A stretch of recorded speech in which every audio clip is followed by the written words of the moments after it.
राज्यात पुढील 5 दिवस जोरदार पावसाची शक्यता. रायगड, रत्नागिरी, कोल्हापूर घाटमाथ्यावरती मेघगर्जनेसह पावसाचा अंदाज. विदर्भातील काही जिल्ह्यांमध्येही जोर राहणार.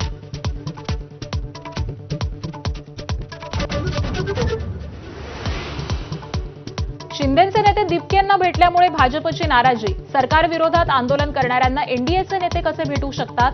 शिरसाट कडूंच्या भेटीवरून सवाल. कडू नौटंकीबाज असल्याचीही टीका. एफडीएचे आयुक्त तुकाराम मुंढेंचा कारवाईचा धडाका. राज्यामध्ये 1400 ठिकाणी अन्नपदार्थांची तपासणी.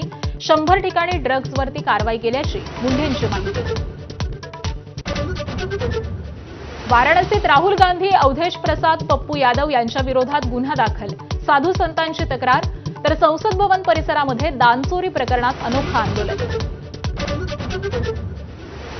राष्ट्रकुल क्रीडा स्पर्धेत भारताची ऐतिहासिक कामगिरी. 13 सुवर्णांसह 39 पदकांची कमाई. एकाच दिवसात 7 सुवर्ण पदकं जिंकण्याची किमया. पदतालिकेत भारत 4थ्या स्थानी. इराणचे इराकवर ड्रोन हल्ले. कुर्द बंडखोरांच्या ठिकाणांना लक्ष्य केलं. अमेरिकेच्या संरक्षण यंत्रणांनी अनेक ड्रोन